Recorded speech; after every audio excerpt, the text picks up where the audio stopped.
सतनाम जिंदाबाद। सतनामी ताकत माकत का है दम, तेला देखा देवोगा समाज। सतनामी पावर माकत का है दम, तेला देखा देवो तू मनाज।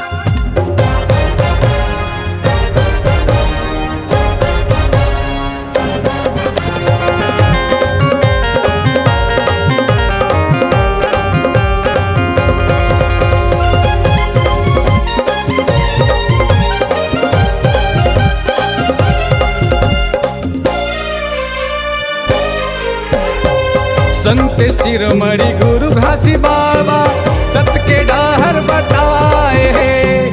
आपस में भाईचारा बना लो कही के गा समझाए हैं।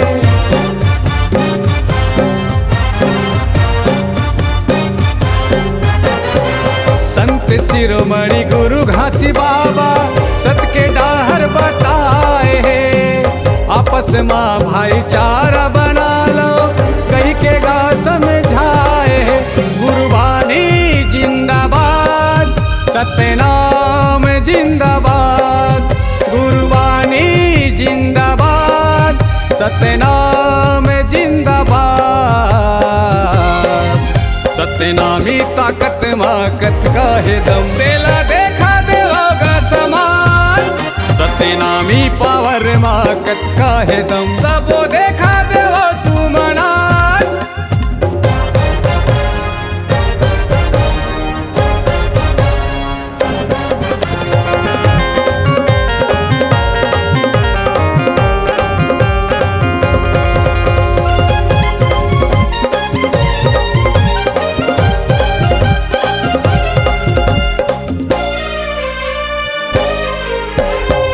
बाबा साहेब भीमराव अम्बेडकर सुन के मार्ग बताए हैं। हम सबों के भलाई भारतीय संविधान बनाए हैं।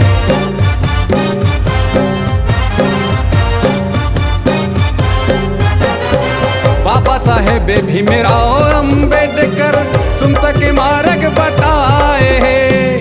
हम सबों के भलाई भारतीय संविधान बनाए हैं। बाबा साहेब जिंदाबाद, भीम नाम जिंदाबाद। बाबा साहब जिंदाबाद, संविधान जिंदाबाद। सतनामी ताकत माकत का है दम, सबो देखा देवोगा समाज। सतनामी पावर माकत का है दम, तेला देखा देवो तू मनाज। सतनामी ताकत माकत का है दम, तेला देखा देवोगा समाज। सतनामी ताकत माकत का है दम, सबो देखा देवोगा समाज। सतनामी पावर माकत का है दम, तेला